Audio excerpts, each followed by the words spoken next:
Hey everybody, we are back with another one of our full-length devotional videos. My name is Jennifer, the youth pastor at Honey Path Pentecostal Holiness Church, and this is Marissa, and I'm starting my second semester at Emmanuel College as a freshman.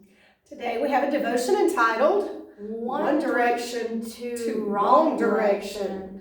You know, have you ever played a board game and you went out and rolled a dice? You know, the probability that you're going to get the number that you're hoping to win that board game is like 1 in 6. It's like 16%. And the same possibility kind of exists if we're just trying to roll doubles. You know, it's kind of like that with God's direction for our lives. A lot of times we end up just rolling the dice instead of seeking His direction.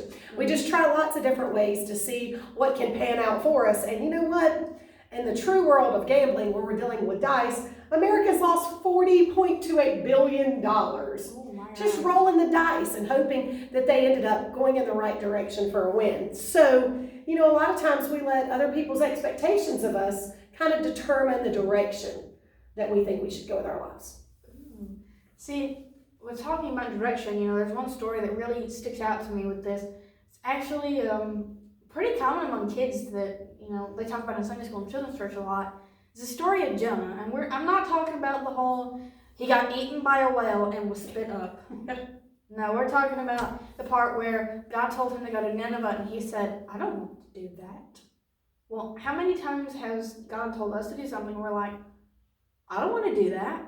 Or even with Jonah, you know, the people of Nineveh were very wicked people, and you know, to Jonah, it probably didn't make sense. Why would God want to offer the most wicked people on the face of the planet His unending, unmatched grace?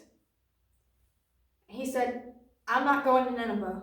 I'm going to go in the opposite direction to a city named Tarshish. Needless to say, Jonah did not make it.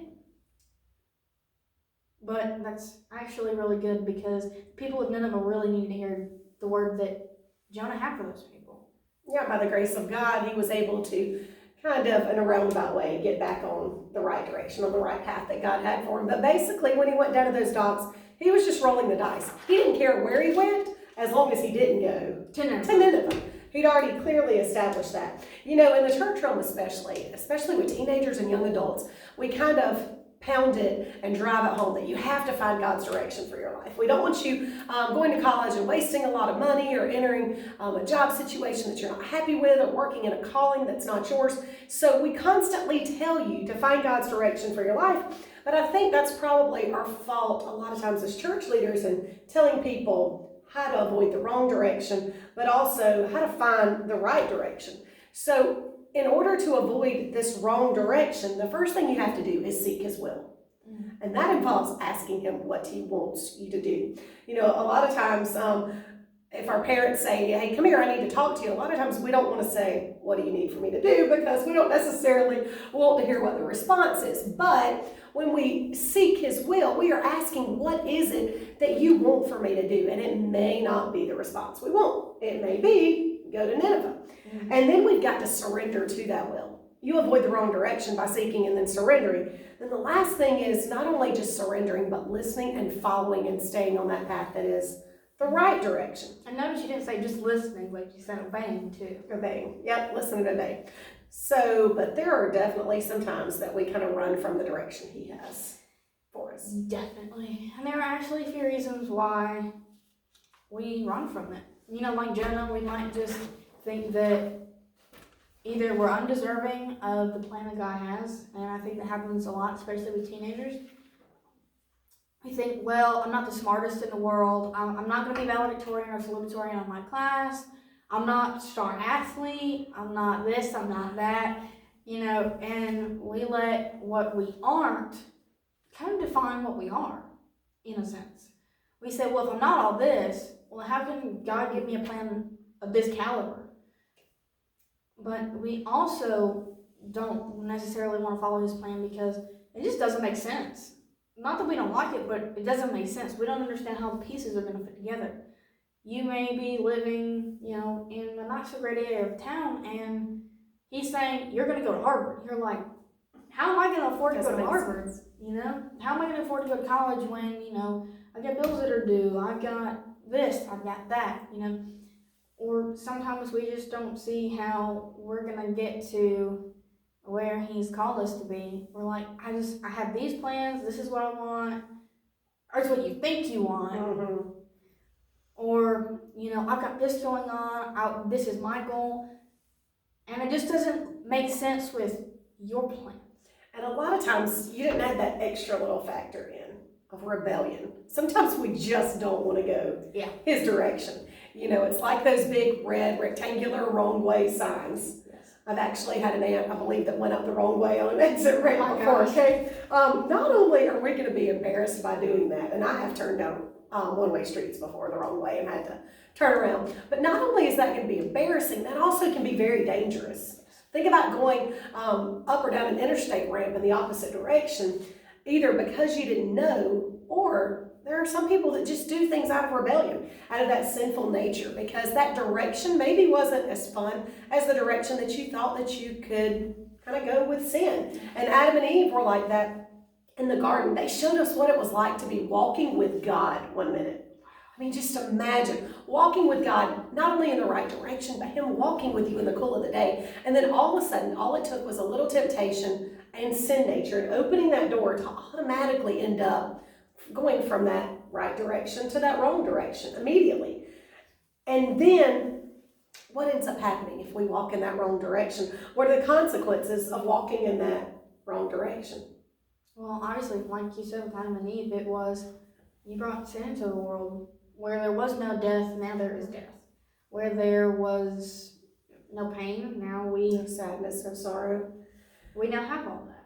And we know we would have had it regardless. Somebody else would have come along and done it. We know that the devil had already fallen at that point. But if you do go this wrong way, Isaiah 30:21 says, if you go the wrong way, to the right or the left, you will hear a voice behind you saying, this is the right way. You should walk in it. You should go this way. So we still have this voice that's behind us. A lot of people call it a conscience. We know it as the Holy Spirit that's going, hey, there are sounding alerts up ahead. You are going in the wrong direction. Sirens blaring. Little red flags sometimes. Yeah. That wrong way sign. You need to turn around. And sometimes, though, we don't just think we're going in the wrong direction, the right direction. We think we're going in no direction at all. Kind of like we're just in a standstill. Like we're at a four-way stop and Nobody knows it. nobody knows where to go. It's like a little meme where it's like, every other country, the right goes first. In America, the biggest vehicle goes first.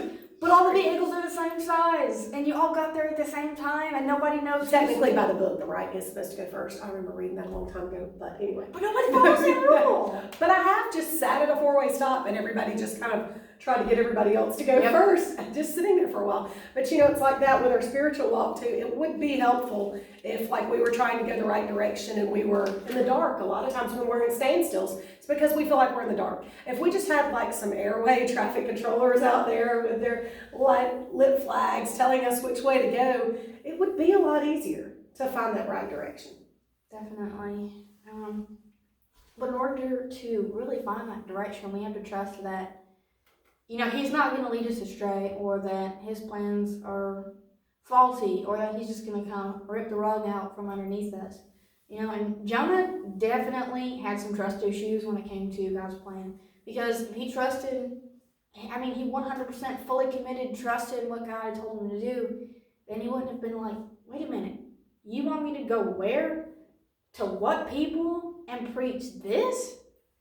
He would have just done it and been like, here I am, send me. Exactly. Or he would have been like Samuel and said, here am I.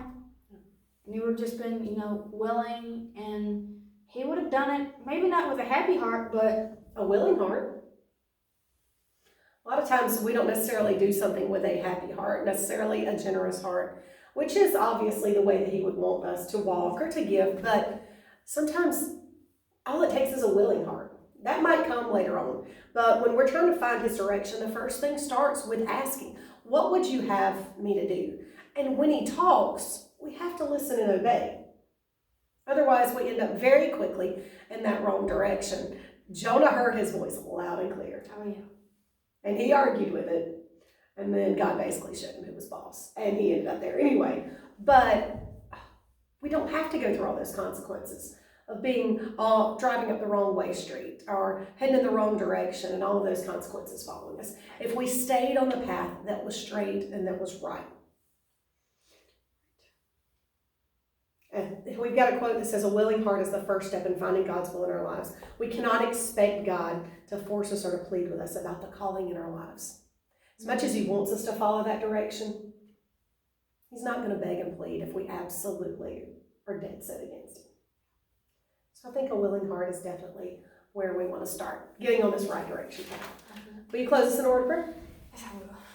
Dear Lord, we thank you for this day, and we thank you for the perfect plan that you have for each and every one of us, for each and every stage in our lives. And we pray, Lord, that you would just give us a willing heart to follow your plan and listen to your voice, and that we would be the person that you have called us to be in the situation and the time and the place that you've called us to be, to go, and to do. In Jesus' name, amen. Alright guys, keep an eye out for our regular full-length videos and posts on social media. I'll see you later. Bye.